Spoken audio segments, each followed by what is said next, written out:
Well, I'm back again. I've got the battery box finished.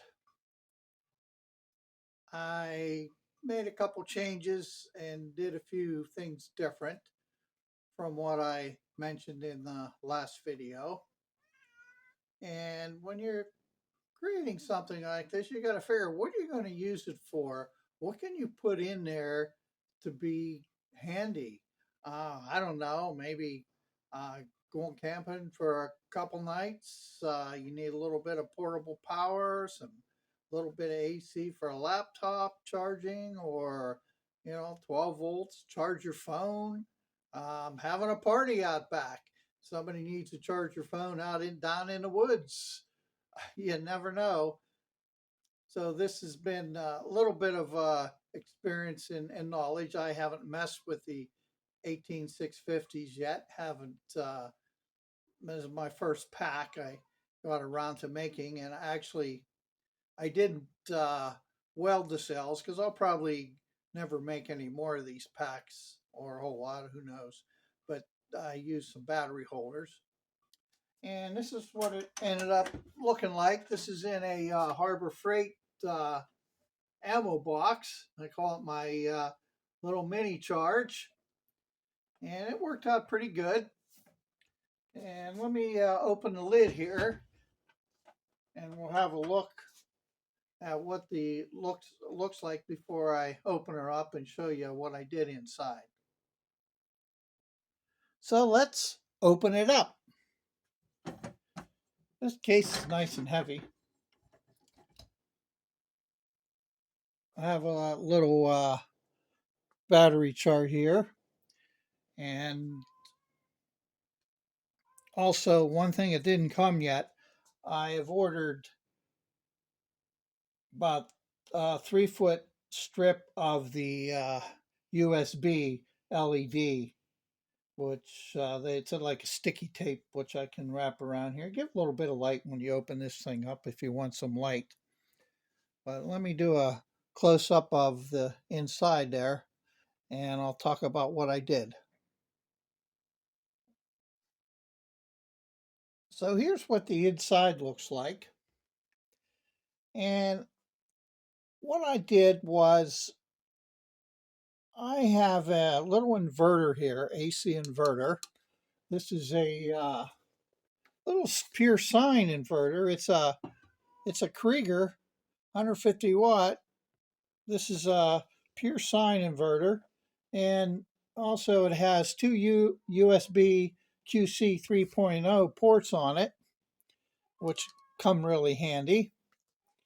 And also I put in another couple of these jacks on here, which is USB power delivery port and a QC30 port, and also a 12-volt cigarette lighter jack port, so you can power any type of 12-volt. Now, I built this with not in the mind of a whole lot of power, but with some current just to supply a few things. Um, this is a little boost converter because I used a 3S pack. Why did I use a 3S pack instead of a 4S battery pack? Is because this inverter does not want to work above 15 volts. And fully charged 4S pack, you're going to be over 16 volts. So I stuck with the 3S 18650 pack. And the main power switch here turns everything on, turns the inverter on. The USB and power delivery port on this you can turn on and off. Has a little switch here. Doesn't have to be active. The inverter pulls about 330 milliamps on standby mode. And I have a couple fuses here. One is for the 13. Boy, these things tight caps. Little 10 amp for the fuse for these two out ports here, and I have a 15 amp fuse on the inverter here. Well, Don't have to pull that off. They're kind of tight. This is a 100 and or this is a 10 amp boost converter. Boost from anywhere from 9 volts, 9 volts on up to 13.6. So it works pretty good. A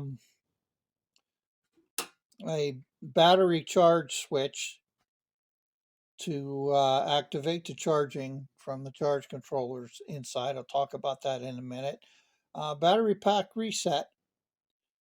Now that's on there because I use protected cells in this pack. And I wouldn't want to use them in large battery packs because they can probably be a nuisance and cause problems. But in this smaller pack, I don't think it's going to be an issue. But if you did have a direct short, which I screwed around when I was messing around a couple times, I did accidentally have a direct short when I was testing in this socket, and the protection kicks in on the batteries themselves. So that is a issue. What do you do? Well, if you have one, two, or three of those series packs, in this case it was one of them. All the batteries shipped out, all 10 of them. So you way to reset that is you have to apply voltage again back to those batteries, and those little circuits that are in the batteries will reset. But in order to do that, the charge controller actually won't turn on at a lower voltage. So I just put a reset switch in, which bypasses the charge controller for a second and gives full voltage on the pack when you stick the charger on it, and it resets those batteries. I put a little thermometer here, which goes down into the middle of the pack in case you want to see the temperature, and have a little metering here. It shows the voltage, the current, watts, and also watt hours. Now this is a 22 amp hour pack. So what I did was I ran 100 watts on the inverter, and it runs till the inverter shuts down at 10.5 volts.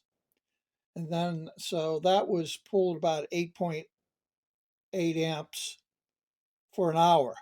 So I get an hour with 100 watts out of the inverter before the inverter shuts down. So then I I put a 9.5 amp load on the 12 volt side, and it ran for another hour and 10 minutes before everything kicked out and shut down. So that's 2 hours and 10 minutes, which isn't bad. And now that's good enough. And as a total pulled was 220 watt hours. I got a shot here you can see from the picture. The 220 watt hours is what the capacity was that I pulled out of this pack.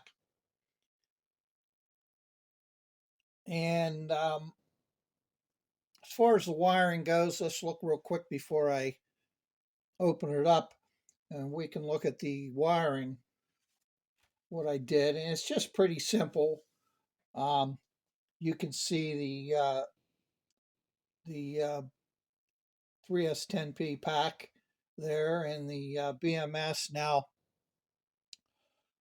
I didn't use the smaller. It's kind of overkill, the size of the BMS. It said it's rated for 120 amps. My goodness, but I had it, and it had a nice frame on it where I could easily mount it than just a circuit board. So that's what I used. And I have a 25 amp main fuse, which probably could go a little bigger. It really doesn't matter. The power switch, and then you see the two fuses, one for the inverter and one for the boost converter. And the charge controller over there, I have the charge switch. Actually, it's got an indicator on there. The reason why I put that charge switch is in there is if you leave it on, you're pulling a little excess current even when the switch is off, the main power switch is off, the way I have it wired. that you could charge it with the power switch off. So I didn't want the charge controller drawing down the pack when it's sitting.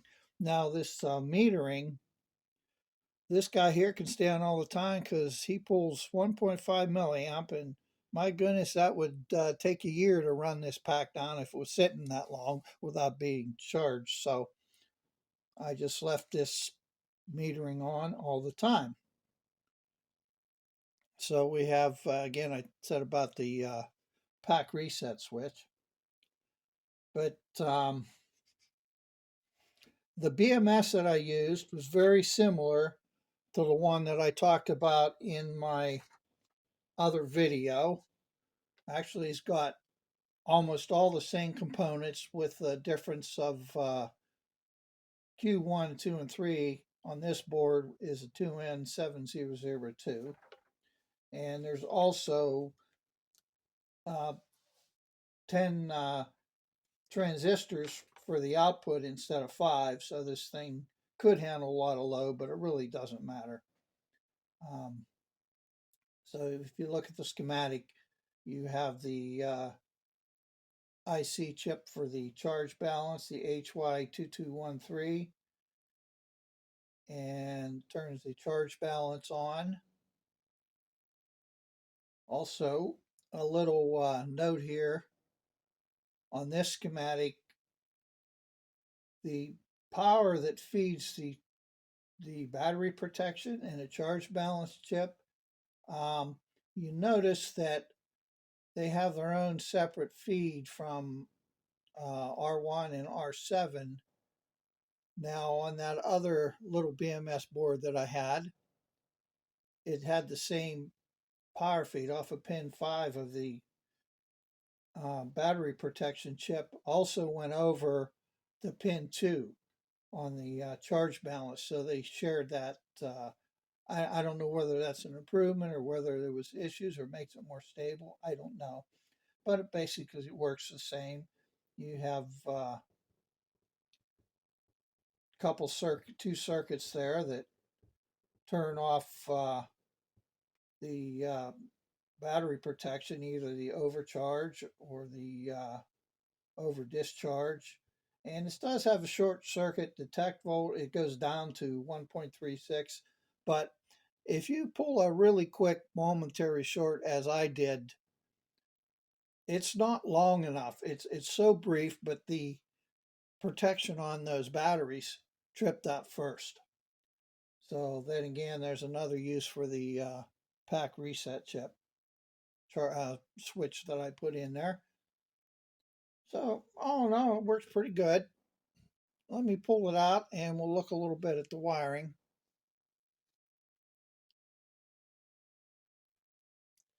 Now, as I said, I used different battery holders. I use this set of battery holders from I can't even pronounce it, VRZUND, and it makes a nice set of battery holders. Instead of using what I did have, I had a bunch of these guys, and here, let me show you this. I had some of these battery holders, and you can stack these. And the whole idea, I guess, is you can stack them and you can loop each board to each other through this connection and a piece of ribbon cable to connect them all together for the balancing. But the only thing I didn't like about this is okay in itself. Maybe one or two of these boards together, one board by itself or two boards stacked, and that's it. Because if you look in the back, these have the BMS on the back. This is one of the small ones, which why I used the other style. Because what happens here is the negative on these boards. Now this would be a common negative because you use a metal standoff to connect these boards together.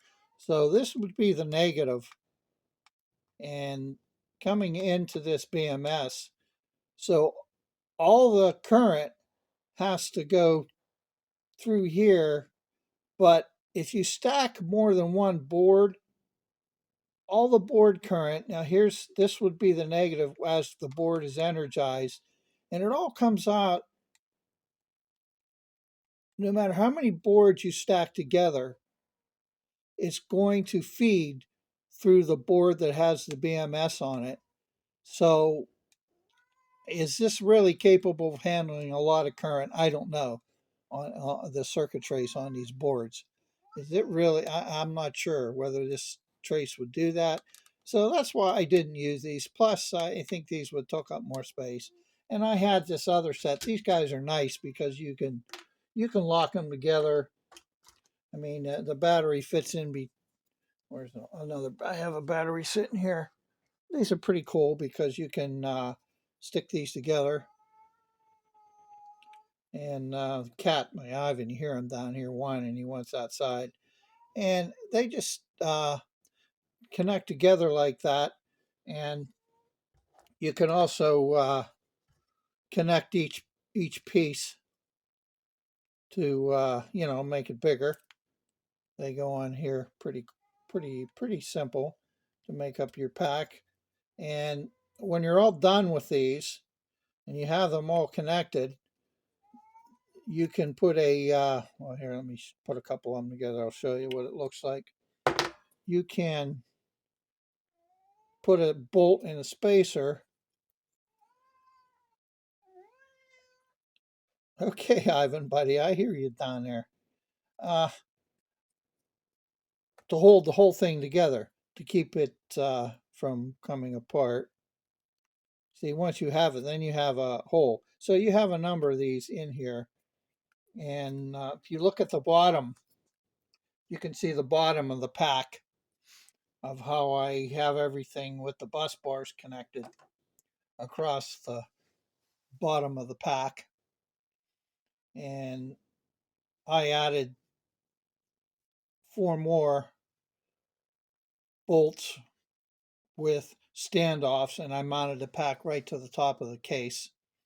You can see here's the top of what it looks like with the bus bars connecting it. And you can see, let me flip this over. You can see the inside there where I put some spacers, and I just mounted it right to the top, so that worked out pretty good.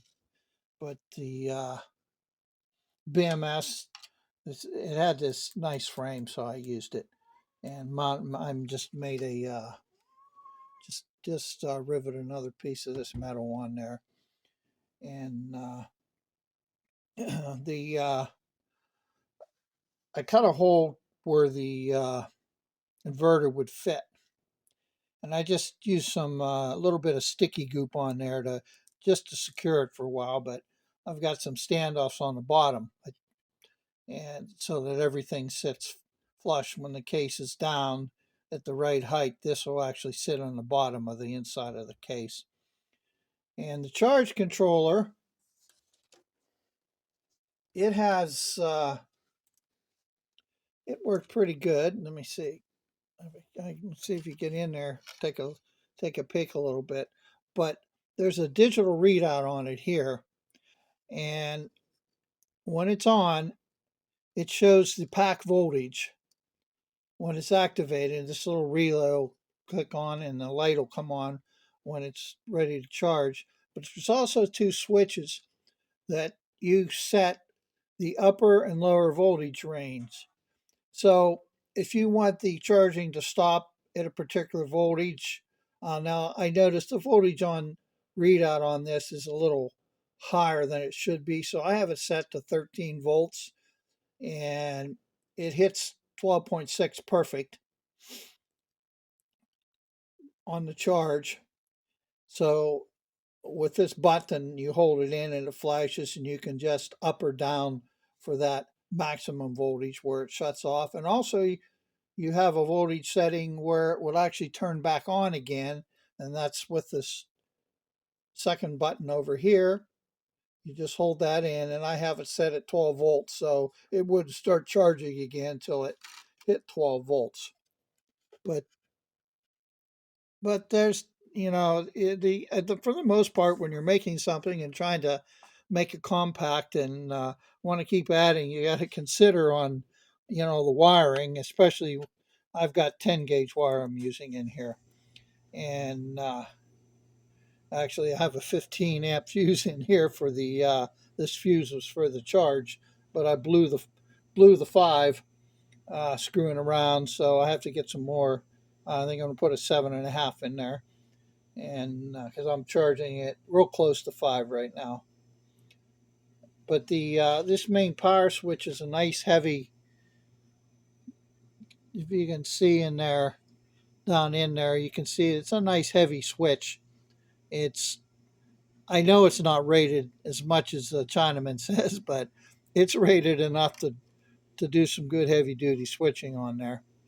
So other than that, the whole thing worked pretty good. And a little extra portable power. I'll leave some links to the 2 schematics down in the comments there in the description. And so I didn't, when I put that other load on there, it was interesting. I didn't have a battery load test. Like you can buy some of those commercial units. But what I did is to put that 9.5 amp load on there, I used 2 things in parallel here. I have one of my speaker load, which is 200 watt for when I'm messing with the amplifiers. So I connected that in parallel with an old Pelter unit from an old refrigerator that I had torn out of an old fridge. And between the both of them, I was pulling 9.5 amps. So that did a good load test to finish off the testing on to see how long I would draw and how many watts I'd get out of the whole pack. So if you have any questions, comments, on these batteries, actually, I got it from Battery Hookup. I bought pack of 30, the Helios. They were, I think they were like $1 a piece. So anytime you could tear this pack apart, I could put heavier, more capacity, higher current batteries in there. Not at this point though. Maybe later on if I do use this, and who knows? Maybe my son will in the future, because I'm sure this thing might outlive me. I don't know. But if you have any questions or comments, give a yell and think about what you're building. Take your time, draw it, write it, think about it in your head how you're going to lay things out, because it's really easy to make mistakes. And you're going to have more money invested in things than you think you are when you start out, guaranteed that way. But that's all the fun of experimenting. That's all the fun of building something.